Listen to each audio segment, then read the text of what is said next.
സാരമില്ല, അറിയാതെ പറ്റിയതല്ലേ. വേഗം പറക്കി എടുക്കടാ. നീ അങ്ങോട്ട് പോകോ, ഞാൻ എടുത്തോളാം.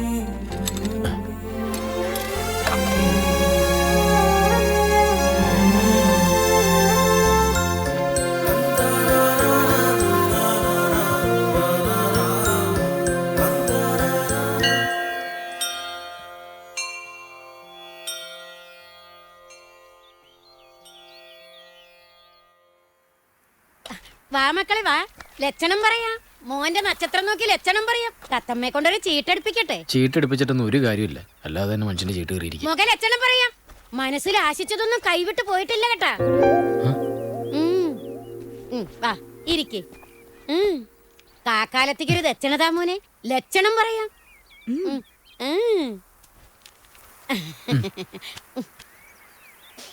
തത്തമ്മേ, സാറിനൊത്തൊരു നക്ഷത്രം കൊത്തിയിട്.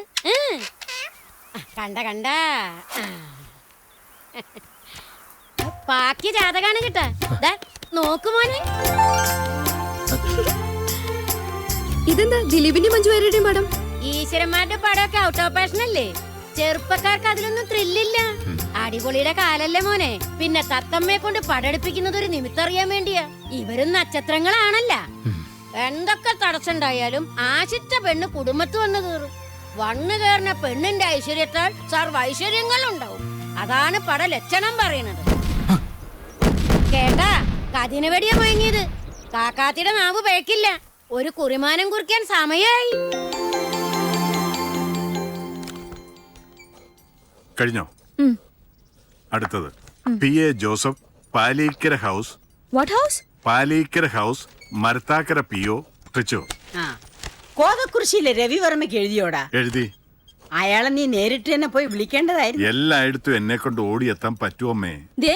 ദേശീയ ക്ഷണിക്കാൻ ഡാഡി എന്റെ കൂടെ വന്നേ പറ്റൂ. ഞാൻ അവളോട് പ്രോമിസ് ചെയ്തിട്ടുള്ളതാ. അവളുടെ ഡാഡി ഒരു ടൈപ്പാ. നേരിട്ട് ചെന്ന് വിളിച്ചില്ലെങ്കിൽ വിടില്ല അവളെ. ഞാൻ വരാവടി പൊന്നൂസേ. ഹേമയുടെ വീട്ടിലും ഏട്ടൻ നേരിട്ട് ഒന്ന് വിളിക്കണം. എന്തുണ്ടായാലും വലിയേട്ടൻ അങ്ങോട്ട് ചെല്ലില്ല എന്ന പരിഭവം എല്ലാവർക്കും, പ്രത്യേകിച്ച് ഹേമേന്ദ്രന്. എന്റെ ആങ്ങളയ്ക്കും ഇത് തന്നെ പരാതി. എന്തുണ്ടായാലും വലിയേട്ടൻ അങ്ങോട്ടൊന്നും ചെല്ലില്ലെന്ന്. അതാ നിശ്ചയത്തിന് വിളിച്ചിട്ടും വരാതിരുന്നത്. എല്ലായിടത്തും പാം, എല്ലാ പരിഭവങ്ങളും തീർത്തേക്കാം. എനിക്കിതല്ലാതെ വേറെ വിശേഷങ്ങളൊന്നും നടക്കാനില്ലല്ലോ.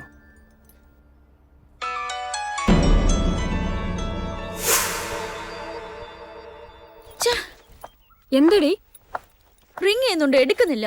ഒന്നുകൂടെ ട്രൈ ചെയ്ത് നോക്ക്. എന്റെ മോളാ വിളിക്കുന്നേ. അവളുടെ കല്യാണത്തിന് കൂട്ടുകാരിയെ വിളിക്കാൻ ഹൈറേഞ്ചിലേക്ക് ഞാനും കൂടെ ചെല്ലാമെന്ന് പറഞ്ഞതാ. ഞാനൊന്ന് അറ്റൻഡ് ചെയ്തോട്ടെ സാർ. Sir please sir.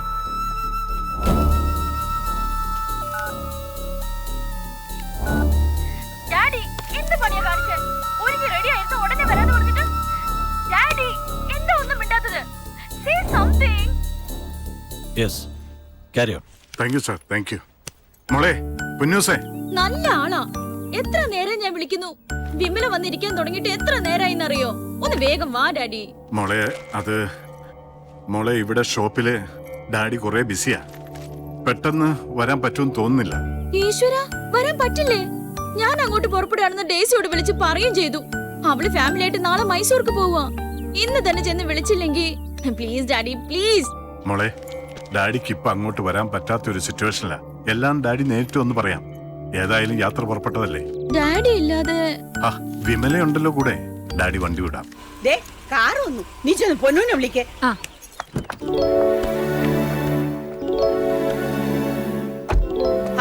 നീയായിരുന്നോ? പൊന്നൂനെയും കൂട്ടി കല്യാണം ക്ഷണിക്കാൻ ഇപ്പൊ വരും.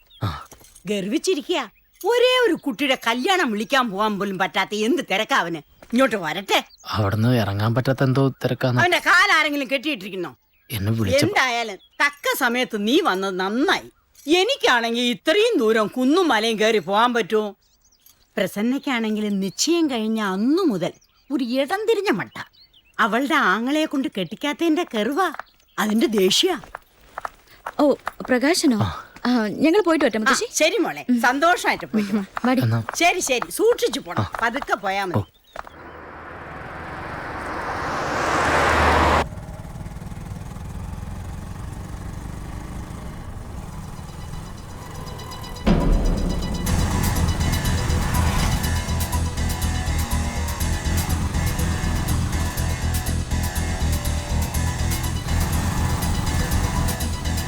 ആരെയാ നീ നോക്കണേ? അത് കുറച്ച് നേരമായിട്ട് ഞാൻ ശ്രദ്ധിക്കാം, ഒരു ബൈക്ക് നമ്മുടെ ഫോളോ ചെയ്യുന്നുണ്ട്. ആരായാലും അത് പിന്നെ ഷഫീറാ. ഏത് ഷഫീർ? അത് എന്റെ ഫ്രണ്ട്. സോറി പൊന്നു, ഞാൻ വിളിച്ചിട്ട് അവൻ വന്നത്. വാട്ട്? സത്യം പറഞ്ഞ അവനെ മീറ്റ് ചെയ്യാലോന്ന് വെച്ചാ നിന്റെ കൂടെ ഡെയ്സി ഇൻവൈറ്റ് ചെയ്യാനാന്നും പറഞ്ഞ് വീട്ടിൽ നിന്ന് ചാടിയത്. പക്ഷെ വന്ന് കുടുങ്ങിപ്പോയി. അപ്പൊ നീ എന്റെ കൂടെ വരുന്നില്ലേ? പ്ലീസ്, നീ തിരിച്ചു വരാറാകുമ്പോഴേക്കും എനിക്കൊരു മിസ്ഡ് അടിച്ചാ മതി. നിനക്ക് കൂട്ടിന് നിന്റെ പാച്ചു ഉണ്ടല്ലോ. You cheat. പാച്ചു, വണ്ടി ഒന്ന് നിർത്ത്. ഈ വഞ്ചിക്ക് ഒന്ന് ഇറങ്ങിക്കോട്ടെ. നീ വാ. ശരി, ഇറങ്ങ്. ഇത് ഷഫീർ. ഹലോ. ഹലോ. ഇവിളെ അടിച്ചെടുത്ത് നാട് വിടാനുള്ള പരിപാടിയൊന്നുമില്ലല്ലോ. എന്നെ പുലിവാല പിടിപ്പിക്കരുത്. ചിലപ്പോ നാട് വിടേണ്ടി വരും, but not now. Bye bye. പോ.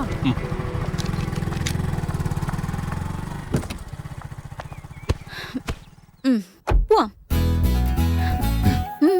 പാച്ചുനെന്ത് പറ്റി? എന്താ? അല്ല, കേറിയപ്പോ മുതൽ ഞാൻ ശ്രദ്ധിക്കുക, ഒരു മൂഡ് ഔട്ട്. ഏയ് ഒന്നുമില്ല. എന്നോട് എപ്പോഴും ദേഷ്യമുണ്ടോ? പൊന്നിനോട് എനിക്കൊരിക്കലും ദേഷ്യം തോന്നിയിട്ടില്ല, ഇനി തോന്നുകയില്ല. എനിക്ക് അപ്പോഴേ തോന്നി. എന്നോട് ഇഷ്ടമില്ലെങ്കിൽ പിന്നെ ഞാൻ സെലക്ട് ചെയ്ത പാൻസും ഷർട്ടും ഇട്ടുകൊണ്ട് വരില്ലല്ലോ. നന്നായിട്ടുണ്ട്. പാച്ചുന് ഇത് നല്ല മാച്ചാ, എനിക്ക് ഇഷ്ടായി. കതിന് വെടിയാ മുഴങ്ങിയത്. കാട്ടാട്ടിയുടെ നാവ് പഴക്കില്ല കേട്ടാ. ഒരു കുറിമാനം കുറിക്കാൻ സമയമായി. എന്താ ആലോചിക്കുന്നേ? ഏയ് ഒന്നുമില്ല. എന്നാ പോവാം. ആ പോവാം.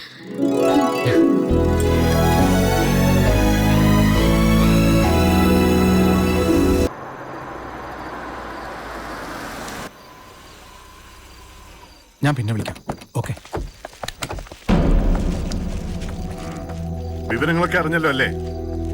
എടാ, കള്ളപ്പൊന്നിന്റെ ഇടപാട് നടത്തിയിട്ടുള്ള കച്ചവടം നമുക്ക് വേണ്ട. ഇതിപ്പോ ആരും ചെയ്യാത്തൊന്നുമല്ല. നടത്തുന്നവർ നടത്തിക്കോട്ടെ, നമ്മുടെ സ്ഥാപനത്തിൽ വേണ്ടാന്ന്. ആ ഓഫീസേഴ്സിന് മുമ്പ് ഇരുന്ന് വേർത്തതിന്റെ മാനക്കേട് എനിക്കല്ലേ അറിയാവുള്ളൂ. എവിടെ ചെന്നാലും തലയുയർത്തി നിൽക്കാനുള്ള ഒരു അന്തസ് പൊന്നു വീട്ടിൽ മഹാദേവൻ അധ്വാനിച്ചുണ്ടാക്കിയിട്ടുണ്ട്. അത് കളഞ്ഞു വിളിക്കാൻ ആരായാലും ഞാൻ സമ്മതിക്കില്ല. ആഹാ, വെല്ലുഡാഡിയുടെ തങ്കക്കുട്ടികൾ എപ്പോ എത്തി? വാ വാ വാ, വിശേഷങ്ങളൊക്കെ പറയണ്ടേ? വലിയേട്ടൻ അറിയരുത് ഞാൻ പറഞ്ഞല്ലടാ. ഇതാരോ ഒറ്റ കൊടുത്തതാ. സുദേവാ വരുന്നു.